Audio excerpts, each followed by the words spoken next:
guys, this is Comic Uno, and today I am doing Comic Uno episode 87, and that's to show a review of all the comics I read this week in one show. And this week I have 20 comics, so let's get started. We go worst pick of the week to best pick of the week. What was worst pick of the week? What was number 20? And that was S.H.I.E.L.D. issue 3. Yeah, I did not enjoy this book that much this week. I decided with S.H.I.E.L.D. I'm going to be picking up whenever I really like a character. I thought this was going to have to do a little bit more with Spider-Man than Doctor Strange, but it was a lot to do with Doctor Strange and magic. And that's the reason I really didn't love this issue. It was very tipsy-turvy. Coulson teaming up with Spider-Man, dealing with some Doctor Strange trouble and magic. Next issue actually looks a little bit better with Invisible Woman. Kind of excited about that. This, I'm just not a Doctor Strange fan, and it was so Doctor Strange, so much magic, so much stuff I didn't care about.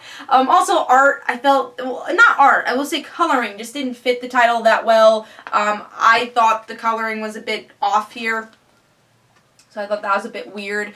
So overall, I was just really bored reading S.H.I.E.L.D. I just don't care about this character, and it didn't make me care about the character. But if you're a big Doctor Strange fan, you might really enjoy it. If you like the magic side of Marvel, you might really enjoy it, but I do not like that side of Marvel. So S.H.I.E.L.D. issue 3, I gave 1.5 stars. Moving on to number 19, which is World's End issue 21. Oh, so close to being worst pick of the week, but S.H.I.E.L.D. beat it out this week. So we're to World's End. Just another issue. I feel like I know how it's going to end, so why do I care? World's End, the world ends, you know? And the character moments are okay. I've seen better from her to World's End. It's Val, it's Power Girl, Lois Lane, they're teaming up to try to defeat the Sentries trying to attack them. And then Helena and Thomas finding Oliver Queen to try to save this world, and probably won't save the world, because we know in Future's End that this world ends. So at this point, I don't even know what the point of reading this, but I'm almost done, and that's why I'm still reading it. 21 issues in. I'm not going to stop here. But artwork was okay. It's just kind of a boring story. It's just like it's going nowhere. It's going in the end, and that's it. There's nothing going on here. I was just really bored, and there wasn't even a good amount of character moments here to say pick it up. Even Dick Grayson's story, I was like, oh, where's that going? I stopped caring about that a long time ago, too. And that was one of the most interesting stories, I thought, with World's End and Earth 2 in general. So I'm going to give Earth 2, World's End, issue 21, 2 stars. That was number 19. Moving on to number 18, which is Curb Stomp, issue 1 from Boom Studios. I decided to give this a try. It's about these girls that are part of a gang, and they live in this borough around the city that just is all about crime, and they protect each other. And it seems like there's these boundaries. So one gang owns one boundary, another gang owns another. So one of the gang members goes into our main girl's boundaries and our main group's boundaries, and she ends up killing this guy. So now there's going to be this gang war. And they kidnap one of their girls during this gang war. Overall, I think the story was okay. It was an okay story, but I just didn't care about the characters. The way they introduced them, there's just way too many characters in this group to really even care about any of them. And I think for a story like this, it should be so character-driven, and it just wasn't. Maybe because it's a miniseries, and I've seen this, story arc before, so it wasn't a different type of story, but what would have drove this was the characters, and it just did not. There wasn't one character I cared about, and when the girl got kidnapped, I'm like, oh, who's she again? All you really get is these names thrown at you throughout the whole issue, a little page of their backstory, and them saying, oh, we're sisters. You don't explain why we're sisters, but we are. I think this issue needed a lot more explaining of the characters for us to care about that last event. Also, the coloring was a bit too bright for me. Artwork was pretty good, though, but overall, I don't think Curb Stomp's really worth it. It really needed a lot more character development than it had in this first issue for this type of story. So I'm going to give it 2 stars. Moving on to number 17. Future's End, issue 43, which I had to read digitally this week, because my store didn't have Future's End this week. So Future's End, what do we get to see here? With Future's End, we get to see that The world, the world is ending there too. Brainiac is forming the dome, and we also get to see Brother Eye is being controlled or controlling this world also. So you see that portion of the Batman Beyond story. Superman returning, a little bit of that Lois and Superman story. Forming a bit, saying, "Oh, where have you been?" It's like, "Well, I haven't been dead, but I'm here to save you now." But yeah, overall, it's better than what we've been getting. I'm glad we're actually getting to a conclusion in something that is a little bit relevant to Convergence. But at the same time, not a lot happens in this issue that's that interesting. I think the issues in the past have been a bit better. The art's really lazy at points. I was actually talking to Mike Spireslayer on GroupMe about this, and he said that Superman looked like a caveman. I totally agree. It's just a lot of lazy artwork here, even though the colors are bright, and I think the artwork is better than others weekly series. I do think Earth 2's been a bit lazier, but the story is just okay. It's definitely not worth picking up this week. Not a lot really progressed at all. So for me, I'm going to give Future's End 2 stars. Alright, moving on to what number are we up to? We are up to number 16, which is The Flash, issue 39. I'm just kind of getting tired of this Future story. It was fun when it lasted in the beginning. I'm like, oh, cool, Future Flash, we're finally seeing him. So much build-up to even get to his character. Now that he's here, he's just really annoying. The best parts of this issue was Iris and Patty, them kind of teaming up against Flash. And you shouldn't feel that way reading a Flash issue. And even Barry, regular Barry, our real Barry, being in this stupid past thing. I'm like, get out of there. I want a regular Flash story. I'm done with this Future Flash story. I'm going to try to continue it. I don't know how. I'm going to actually look up how long this stupid Future Flash story is going to last. And maybe I'll even drop it for a couple issues and just get to that point until the end. Because I'm just getting annoyed. It's getting really boring and repetitive as hell. Even when you do get a cliffhanger of, the people using Barry in this Speed Force thing. When you get that cliffhanger, it's like, well, I don't even care at this point. It's been going on for so many issues. When you get a cliffhanger like that, it just doesn't matter anymore. Best thing for this, just end this story arc. It's way too long, and it's just, at every issue, it's just like, I don't care. I'm just not caring. So Flash issue 39 for me got 2.5 stars. The best part was Iris and Patty, and I don't know where the series is going, but I'm going to look up how many more issues we have Future Flash for. Hopefully he's ending soon. Let me know. In the comments if you know. Let me know. Alright, moving on to number 15. Yes, we are up to number 15, which is Fantastic Four, issue 643. Okay issue for Fantastic Four. I thought this was a bit repetitive too, a bit of a filler. It's our family, our heroes coming back together. That's what the issue's about. But it's only like one page you get to see them together. But when you do get to see them together, it's fun. But everything else I felt was a bit on the filler side. We get to learn a little bit more about Sleepwalker, which is a character I personally didn't care about. I know other people were very excited about, but me, I didn't really care about him. Because I didn't really read him in the past, so didn't really care about Sleepwalker. But I would say what made the issue for me, again, was the family coming together and finally being the Fantastic Four again to defeat Eden and the main villain of this new Eden place, who's been destroying the Fantastic Four for all of these years, not even just this arc. Supposedly years and years of their misfortune has been because of him. The artwork was really well done. Really liked the artwork here. But story was just a little bit on the filler side. And I'm looking forward to the future, though. The future of this story arc. But this issue didn't impress me as much as I wanted it to. So Fantastic Four issue 643 gets 3 stars. Usually when I give a book 3 stars, I say it's up to you guys. It's between pick it up or don't pick it up. It's a bit filler, so that's what I'm going to say. Alright, moving on. Moving on to number 14 is Thor Annual issue 1. I talk about this in my in-depth review, story by story, but if you want more in-depth portion of that, check out my in-depth review for this. But yeah, the stories were pretty worth it. I would say all 3 stories were pretty enjoyable. The last story is a CM Punk issue, short story. That's the one I thought I was less interested in. It's about like Thor being drunk and defeating somebody in the drinking game.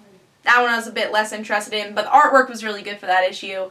The female Thor story was fun. It was very cutesy. I thought it was a cutesy story, but was it needed? Probably not. It's something we've seen. It's female Thor proving herself. We've been seeing that throughout the whole 6 issues.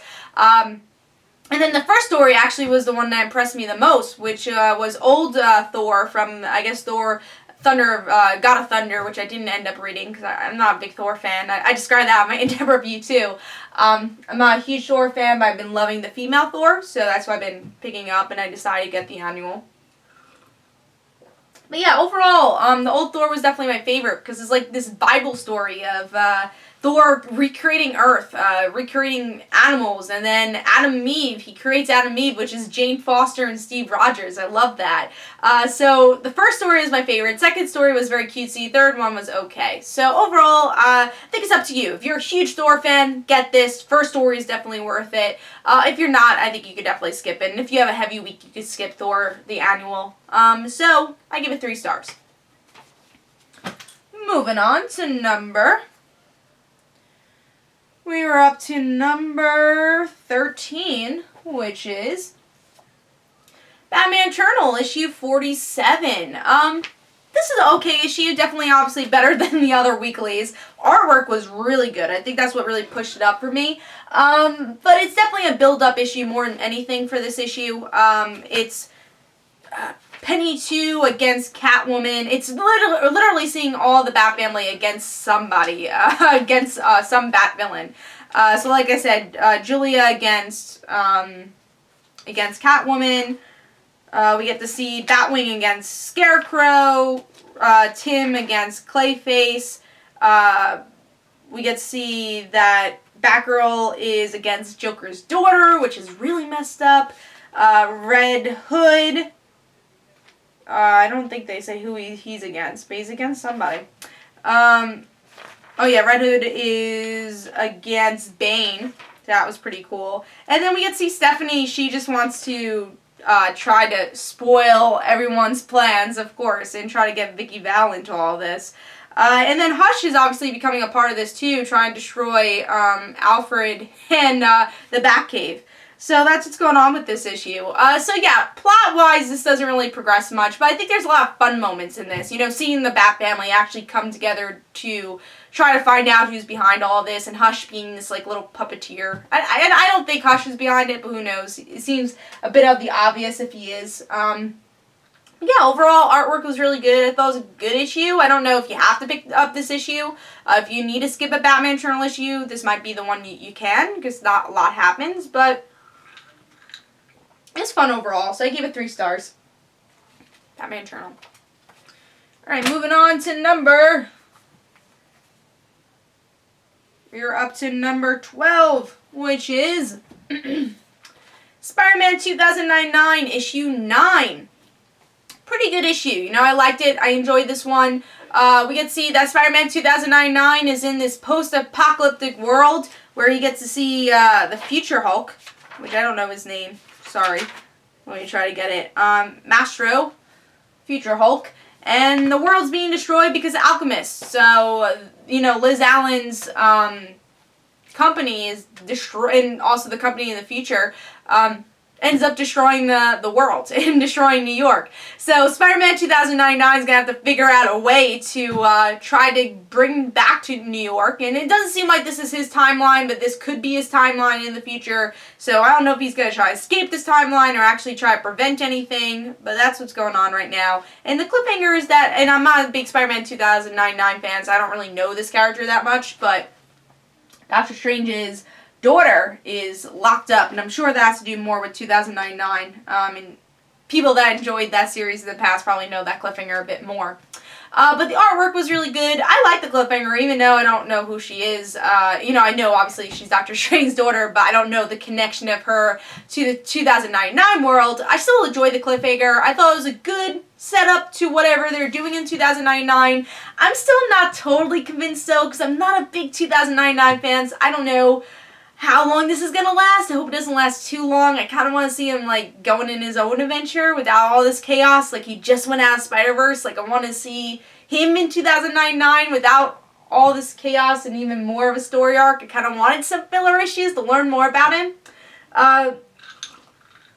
But yeah, overall I gave it 3.5 stars. I thought it was a good issue. I'm intrigued, but I don't know how long I'm gonna be intrigued for this arc. So I'm taking this one issue by issue. Spider-Man 2009 issue 9, 3.5 stars. Moving on to number 11, which is Secret Origins issue 10. I enjoyed this issue for what it was. I enjoyed the Batgirl story, which is pretty much the reason I bought this book. And it gives you little hints of what's happening with Batgirl. She has a chip that was created when she was able to walk again. And it helped her brain connect to her spine. And this seems like the reason why we're getting 2 Batgirls, but still very interested in why she's forgotten pretty much her whole identity when she was in Gail Simone's run. So I'm curious to see how this all unravels in the next issue of Batgirl. But I really enjoyed it. I liked the narration. I thought it was pretty good. But I wouldn't say you need the issue. I'm sure they're going to cover all this in the next issue. But if you're a hardcore Batgirl fan, I do recommend it. Other 2 stories is with Firestorm. Just giving his New 52 origins, which is pretty good. I liked it. Again, wasn't necessary, probably not. For me, if Batgirl wasn't in this issue, I probably wouldn't get this issue. But yeah, Firestorm, that was pretty fun. Artwork was pretty good for that story too, so that definitely wasn't a complaint. The Poison Ivy story, I've seen that tons of times, but the artwork was actually really well done for the Poison Ivy story, but it didn't make me so much interested, because again, I've seen Poison Ivy's origins many times, and I didn't really need to see it repeated. So overall, I think what makes the issue definitely is the Batgirl book, Batgirl story, and if you're a hardcore Batgirl fan, I definitely recommend it, and the other 2 aren't bad. So overall, I'm going to give Secret Origins issue 10 3.5 stars, and you're going to have to decide if you want to pay $4.99 for this, though. But I do think it might be worth it for you hardcore Batgirl fans out there, like me. Alright, moving on to number 9, I think? No, number 10. Number 10 is All New X-Men, issue 38. I like this issue. It's a bit of a filler like we've been getting, but the artwork fits really well for this. This is Andrea Sorrentino, who did Green Arrow, which I didn't think this artwork fit for Green Arrow at all, but it fits very well for this X-Men story. It's very glowy, futuristic. I really liked how he did the artwork here. And it's mostly, the X-Men trying to figure out how to defeat their friends. And Star-Lord's father and Gamora's brother steals the Black Vortex, so they don't even have the Black Vortex anymore. And they just want to convert all their friends into the light. And they're like, well, no one understands what we're seeing. Let's just convert everybody. So that's been their plan. But they're stolen from them in this issue, so they're going to have to deal with that. Other half of the story is that our X-Men's going to need help, and they get help from someone that I didn't see coming, Cyclops. So Cyclops is back, and that was the cliffhanger. So overall, it was a good issue. Again, not too much happening. It's a bit of a slow progression, but the artwork was really good. I enjoyed it. Overall, I did enjoy the issue, and I recommend All New X-Men issue 38. I give it 3.5 stars, and I'm looking forward to seeing where Black Vortex goes. And so far, I think it's been a solid story arc, and I hope it keeps progressing into interesting stories. All right, moving on to number 9.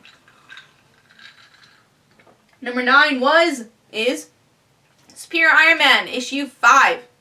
A bit lower than you usually see Superior Iron Man, but I would say I like the story. It's Teen Abomination's origins, but at the same time, I don't think I needed Teen Abomination's origins. I think Tom Taylor does a great job at connecting the character to Tony. What we see here is that it's a pretty generic origin story that, oh, well, he got, there was an explosion, he got his powers, he killed his mom by accident. And we find out that his father was actually Happy Hogan, Pepper's husband who died. So Tony's like, I guess I feel obliged to help you. And I'm so glad that they didn't make him Tony's son, because I was like, oh God, don't make him Tony's son, don't make him Tony's son. And they didn't, which I was happy with that. It's Happy son anyways, and this at least, again, Tony's obliged, but it's not his son. So that's good.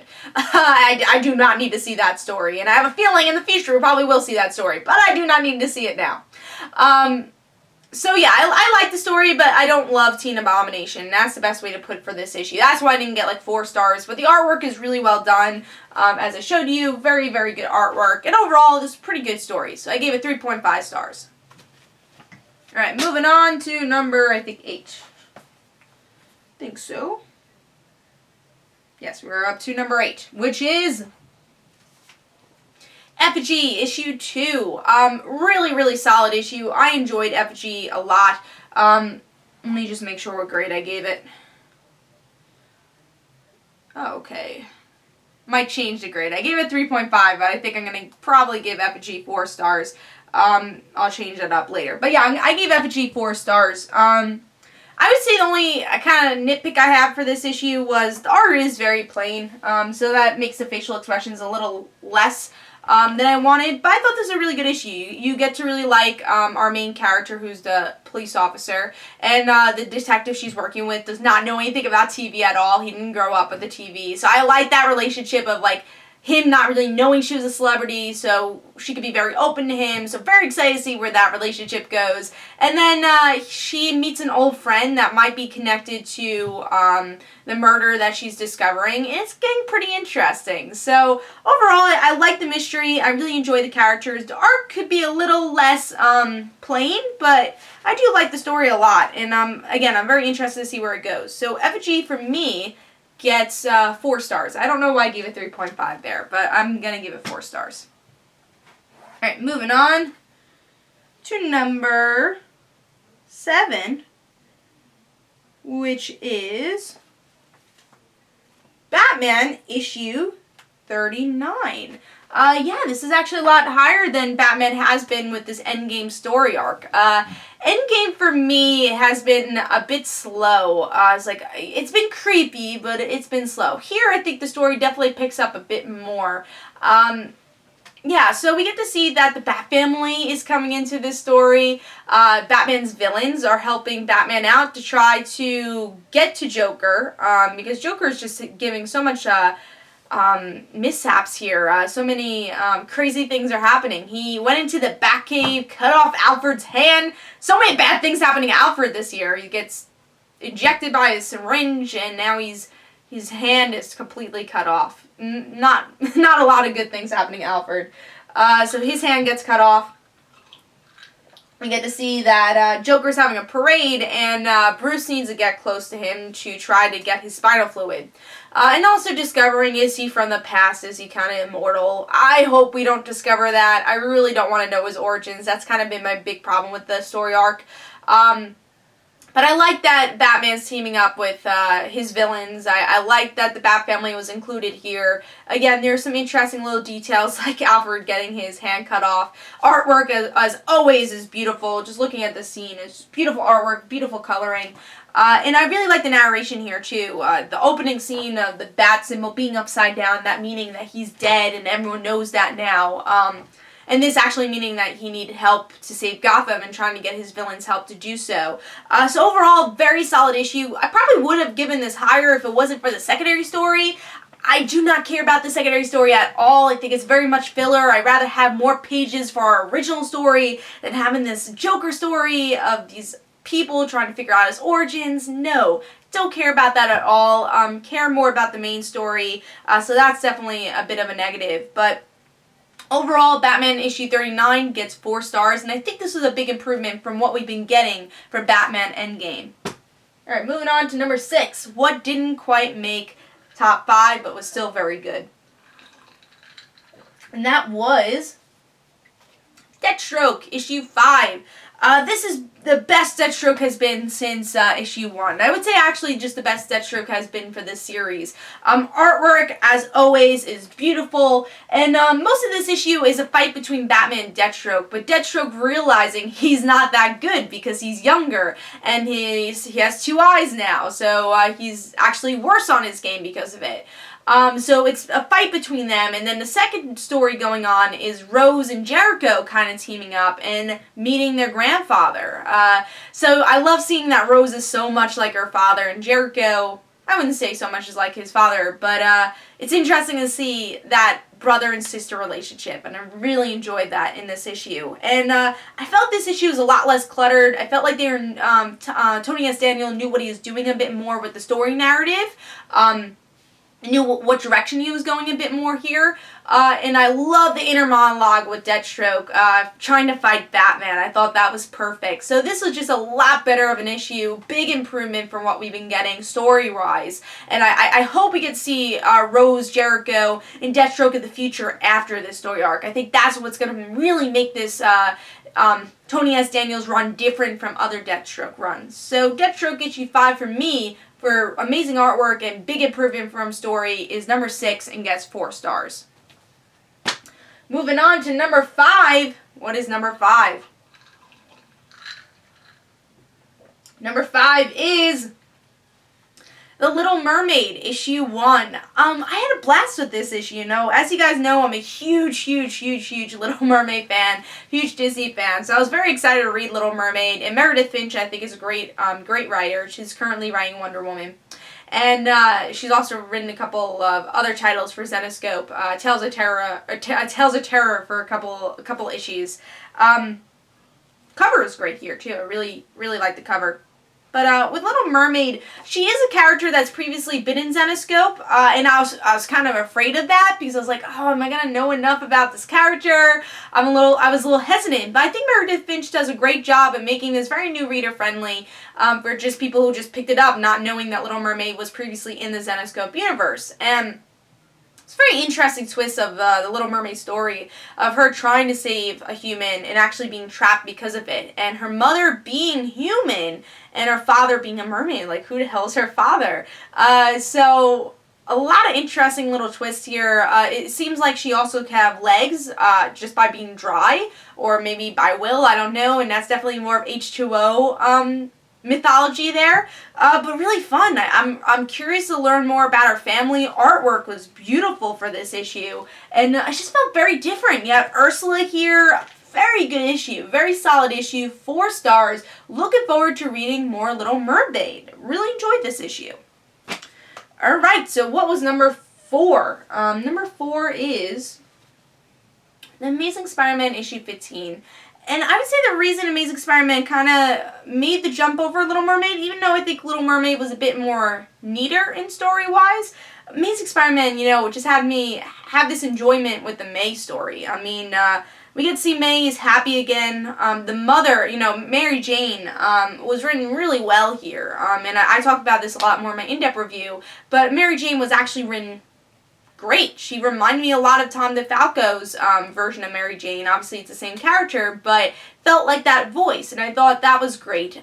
Seeing that May is taking over Peter's identity, I really like. I do have nitpicks about her being Spider-Woman. I feel like they are taking something away from her by calling her Spider-Woman. I'd rather her be called Spider-Girl. I talk more about that in my in-depth review. I'm happy that Mary Jane and Wes are alive, and I'm excited to see how they continue this in Secret Wars. And a little disclaimer, I don't think a lot of people know this, but I was able to patch this together with Twitter and everything else. May is not going to be in Secret Wars Spider-Verse, and they're advertising it that way, and I have to say that is a downfall of this issue, is the advertisement of Secret Wars. She's not going to be in Spider-Verse. She's going to be in the MC2 story, and actually Tom and Ron are going to have a hand in that. So very happy about that. And I'd rather her go that direction, but I hate the editorial hasn't really fixed that. It's like, she's in the MC2 universe. Why are you advertising her as in the Spider-Verse book? She's not. She's not in that book. So I think that's a bit of a downfall for this issue. I think they should have fixed that. But overall, there's an interesting fight between Superior Spider-Man and regular Spider-Man. They actually did something with the Web of Life, making that connected to Julia. Finally connecting it to Julia. And overall, I think there is a bit of a plot hole with the spider sense, because in Spider-Gwen they use her spider sense, and in this issue she's like, oh well, we won't have our spider sense for a little while until the Web of Life is fixed. Maybe it's time has passed in Spider-Gwen, I don't know, but that was a little weird. But overall, I like the issue, especially for the May stuff. That really made the issue for me and topped it a bit over Little Mermaid. Art was really good, and overall I like that it's going back to normal. Peter's doing his thing after this whole entire Spider-Verse event. He's just able to able to be the friendly neighborhood Spider-Man in a way. So overall, I gave Amazing Spider-Man issue 15 4 stars. Moving on to number 3, which is Spider-Gwen. Yeah, Spider-Gwen made number 3 this week. I was a little surprised that those was going to make number 1, but there's other 2 books that did defeat it a bit more. But just my little 2 nitpicks of Spider-Gwen. Probably is Vulture. I just never liked him as a villain, so that was a bit of a nitpick. And also, I felt like the narrative didn't flow as well as Edge of Spider-Verse. There's just a lot of stuff going on in this issue, but those are just 2 little nitpicks. Everything else was amazing for this issue. Tying into the whole Mary Jane story, I personally think Mary Jane's gonna be a bitch in the beginning of the series, but it's gonna become very good friends with Gwen. I'm really hoping for that, and we learn a little bit more of why she's such a bitch in this series. But really enjoy them trying to connect the Mary Jane story of how their band has been built up and Gwen's quit. Also, Gwen's father trying to get contact with Gwen and not pushing Gwen away, and actually Gwen pushing her father away instead. Like that portion of the story. Some good Marvel connections. We get to see Ben Grimm as a police officer. Punisher as the next person trying to capture Spider-Gwen in the police force. Which makes a lot of sense. And I'm excited to see if these characters will become anything in Spider-Gwen's universe. So that's pretty cool. But yeah, overall, artwork was really well done. Love this artwork, and the cliffhanger, man. The cliffhanger was so good. We get to see that Gwen falls because of Vulture in the same way she falls to her death in the Amazing Spider-Man in the regular series. She's going too fast. She can't use her web shooters. What is she gonna do? So I love that. I love she's obviously gonna triumph this, and she defeats her own death, you know? She defeats the thing that kills her in Amazing Spider-Man. I think that's a perfect thing to do in issue 1. So overall, I gave Spider-Gwen 4.5 stars. Can't wait to see where this series goes. And that was number 3 on the list. Alright, moving on to number 2. What was number 2? Number 2 was Graveyard Shift, issue 3. I've been just totally really enjoying this series, and I think it's because of how it's not really original, but the characters are so intriguing.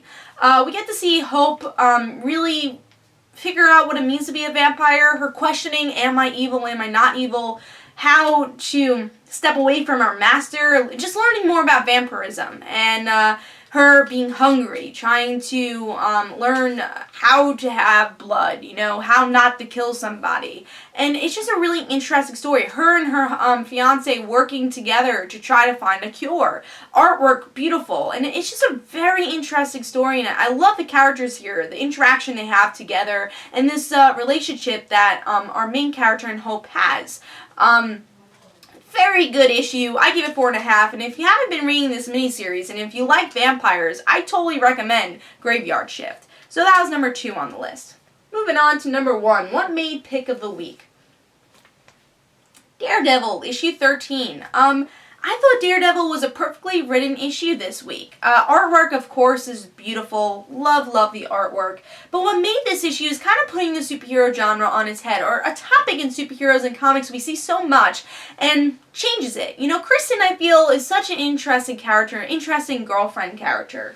And she's able to protect herself. And what I like about this series also is that Matt is trying to deal with depression, and he's happy in his life right now, and he feels like that's going to be taken away from him. So when he feels like it's taken away from him, he wants to push Kristen away, and that obviously is hurting his relationship. And Foggy tells him this. It's like, you're depressed, and that's why when you're happy, you feel like you're too happy. It's going to be taken away from you. And in this issue, Matt learns that Kristen can protect herself. And it's not always going to be about Matt. It's like, oh, you're the girlfriend of Daredevil. Kristen is Kristen. She's her own character. And I love that about this story, because the villain of this issue is not a Daredevil villain. It's a Kristen McDuffie arch nemesis in a way. She puts someone in jail, and they get out of jail and try to attack Kristen. And she is able to defend herself. And Matt realizes that, you know, she's going to have her own problems because she is a lawyer. And she can't just be the label of Daredevil's girlfriend. She's her own character. And I love that about Kristen. I think, you know, Electro is always Daredevil's first love. But Kristen, I think, could be the end game. And I like that about this character. So overall, I really like where Mark Waid's going with the story. I think it digs deep into who Daredevil is, goes into those darker sides, but also has these lighter sides of having the best friend Foggy be that moral compass, and then Kristen just being a really interesting supporting character, not just for Matt, but also in Daredevil's life, and I like that. You don't get to see that always with the girlfriend. I love this issue. Great artwork, great story, 5 stars. Great issue for Daredevil. So that was my pick of the week. Tell me in the comments below what was your worst pick of the week, what was your pick of the week. Let me know everything in between. This is Comic Comic Frontline. Don't forget to follow me on Twitter. Don't forget to like my Facebook page. Also, description below, there's links for my comic book, like Father Like Daughter. And don't forget to like the Facebook page of like Father Like Daughter. And hope you guys enjoyed. Of course, I'll have a Comic episode next week. And I'll see you guys later. Bye.